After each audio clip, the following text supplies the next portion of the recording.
I'm gonna just call myself iconic because I feel like it is, but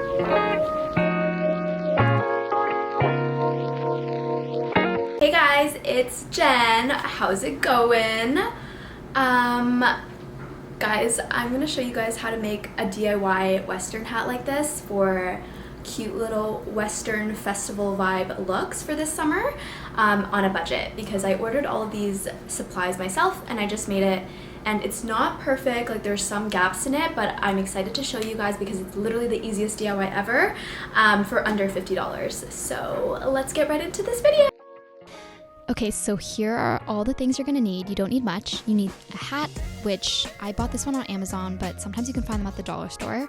And then some Gorilla Glue, and then these rhinestones. I'll put the exact name on top of here, but it's literally so simple. All you have to do is glue onto the rhinestone embellishment. I actually ended up gluing onto the hat directly and then letting it sit for a little bit, and then once it gets really sticky you can start applying the rhinestones all around the hat. What I did realize though is make sure to measure it beforehand just to make sure you have enough. So if you don't, you can kind of start on the sides or adjust it as required. So I pretty much just did that to the entire hat.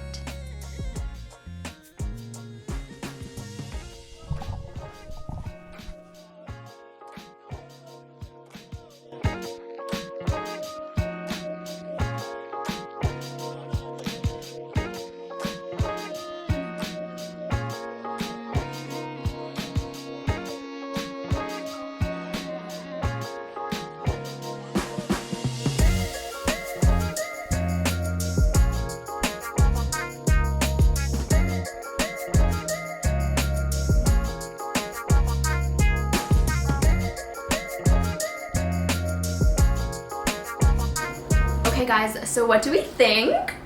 Oh my gosh, she turned out so cute. I'm gonna let her sit for 24 hours, but I just finished her. I feel like the details look really cool. I'm just gonna do a little close-up and not try to... I feel like this is gonna be so cute for photo shoots. So the only thing is, I got the 1 yard... Okay, so I got the 1 yard rhinestones, but they don't go all the way around the regular size hat, like this back part. There's like a teeny bit that doesn't get covered, and I feel like you could always buy more rhinestones to fill in that end piece, but I honestly, like, I don't really want to spend more money on this, so I think I'm just gonna leave it as is. But I think what I would do if you are just getting the 1 yard of rhinestones and the hat is I would start, like, I didn't know it wasn't gonna be long enough because I didn't measure it obviously, but I would start closer to the edge so it's just the back that's open, depending on how you want it. So yeah, I feel like she turned out super well. Like, she was so easy to do, literally just super glue. I'm gonna let her sit for 24 hours and then I will share some photos of what she looks like. Okay guys, I feel like this is iconic. I'm gonna just call myself iconic because I feel like it is, but this DIY hat with the whole look, I feel like I'm kind of vibing this. This is my kind of girly Western with a twist, and I'm gonna wear some glitter earrings with this as well. But I think of this because I feel like the earrings add so much. I'm kind of obsessed. I feel like I'm gonna say I'm obsessed. I think this, oh my gosh guys, is this my day one fit? And then I added this little cute belt here that you could see.